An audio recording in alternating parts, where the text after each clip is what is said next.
Check out this tweet from Shahid Siddiqui, a Muslim activist in India. One reason you will rarely find a Muslim abusing the religious saints and gods of other religion is that Quran forbids them from doing so.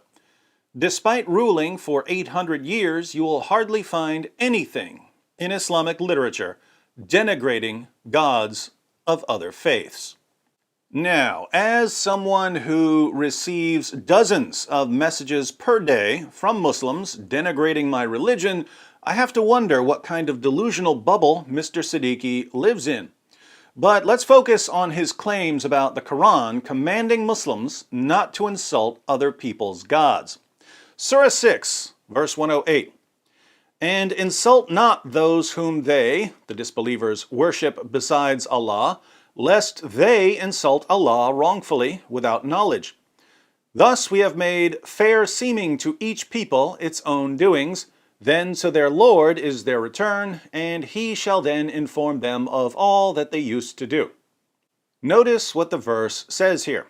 It doesn't say, don't insult other people's gods because it's wrong to insult other people's gods. It says, don't insult other people's gods lest they insult Allah. So, don't insult their gods if they're going to insult your God in return. Surah 6 is a Meccan surah. Muhammad and his followers were completely outnumbered when this verse was revealed, so the unbelievers were free to insult Muhammad's beliefs. Muhammad didn't want them to insult his beliefs, so he delivered Surah 6, verse 108 to his followers. Let's read Ibn Kathir's commentary for some background. Allah prohibits His messenger and the believers from insulting the false deities of the idolaters, although there is a clear benefit in doing so. Insulting their deities will lead to a bigger evil than its benefit, for the idolaters might retaliate by insulting the God of the believers, Allah. None has the right to be worshipped but He.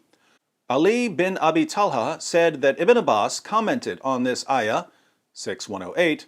They, the disbelievers, said, O Muhammad, you will stop insulting our gods, or we will insult your Lord. Thereafter, Allah prohibited the believers from insulting the disbelievers' idols, lest they insult Allah wrongfully without knowledge. Abdur Razak narrated that Mamar said that Qatada said, Muslims used to insult the idols of the disbelievers, and the disbelievers would retaliate by insulting Allah wrongfully without knowledge. So, before Surah 6 was revealed, Muslims were insulting the gods of the non-Muslims. Why would they do that?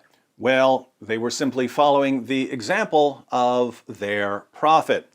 The History of At-Tabari, Volume 6, page 93. The Messenger of Allah, Muhammad, proclaimed Allah's message openly and declared Islam publicly to his fellow tribesmen. When he did so, they did not withdraw from him or reject him in any way until he spoke of their gods and denounced them.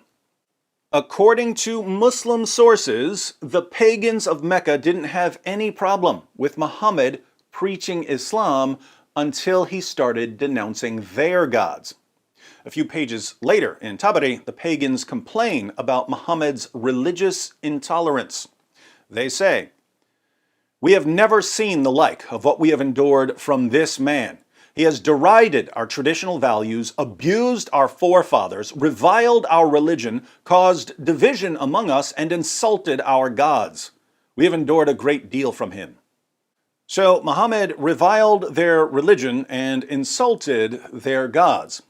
Since Muhammad is the pattern of conduct in Islam, it should come as no surprise that his companions followed his example by insulting the gods of the polytheists.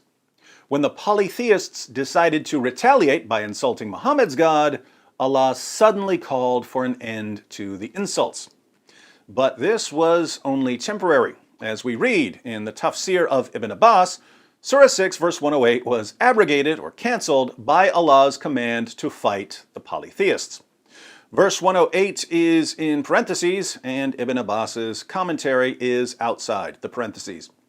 Revile not those unto whom they pray, i.e. worship, beside Allah, lest they wrongfully revile Allah through ignorance, because they have no knowledge or argument. This after he told them, "Lo, you idolaters, and that which you worship beside Allah are fuel of hell." But then this was abrogated by the verse of fighting. In other words, when Muhammad and his followers were outnumbered in Mecca, they were commanded not to insult the polytheists because the polytheists would insult Allah in return. But when Muhammad had an army and could violently subjugate the polytheists, it was okay once again to insult their gods. And that's exactly what we find in the Muslim sources. If you've got your kids watching this with you, you might want to cover their ears for a moment, unless you're ready to explain some details about female anatomy. In the following passage, Muhammad was at war with Mecca, and a pagan named Urwa points out that there are only two possible outcomes for Muhammad. If Muhammad is victorious over his own tribe, the Quraysh, he'll be remembered as a man who slaughtered his own tribesmen. If the Quraysh are victorious over him, his followers will abandon him. Either way, Muhammad loses, so he should end his war against the Quraysh. Not a bad argument, but watch how Abu Bakr, Muhammad's closest companion and the first of the rightly guided caliphs of Islam, responds to Urwa. The History of At-Tabari, Volume 8, page 76. Urwa went to the Prophet and began speaking to him. The Prophet spoke as he had spoken to Budayl. Then Urwa said, "Muhammad, tell me, if you exterminate your tribesmen, have you ever heard of any of the Arabs who destroyed his own race before you? And if the contrary comes to pass, by Allah I see both prominent people and rabble who are likely to flee and leave you." Abu Bakr said, "Go suck the clitoris of Alat. Would we flee and leave him?" Alat was a goddess worshipped by Urwa. So Abu Bakr answers Urwa's entirely reasonable point with an extraordinarily offensive insult against Urwa's religious beliefs. "Go perform oral sex on your goddess, Urwa." Abu Bakr obviously saw no problem with insulting Urwa's goddess. Why? Because Surah 6, verse 108 was abrogated. It didn't apply here, because if Urwa had responded by insulting Allah, Abu Bakr would have chopped his head off. The ultimate insult to the polytheists came when Muhammad conquered Mecca. Sahih al-Bukhari, 4287.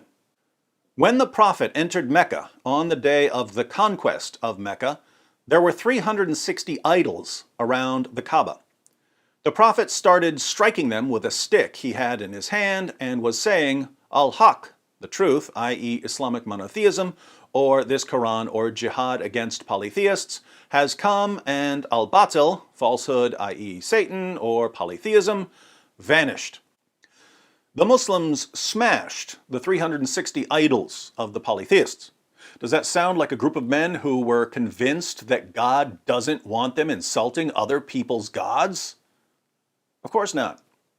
So what's the real principle at work here? The real principle underlying the commands of Allah and Muhammad is this: do whatever is in the best interest of the Muslim community at a given time. When it's no longer in the best interest of the Muslim community, change the rules. If you're hopelessly outnumbered, promote peace with the unbelievers.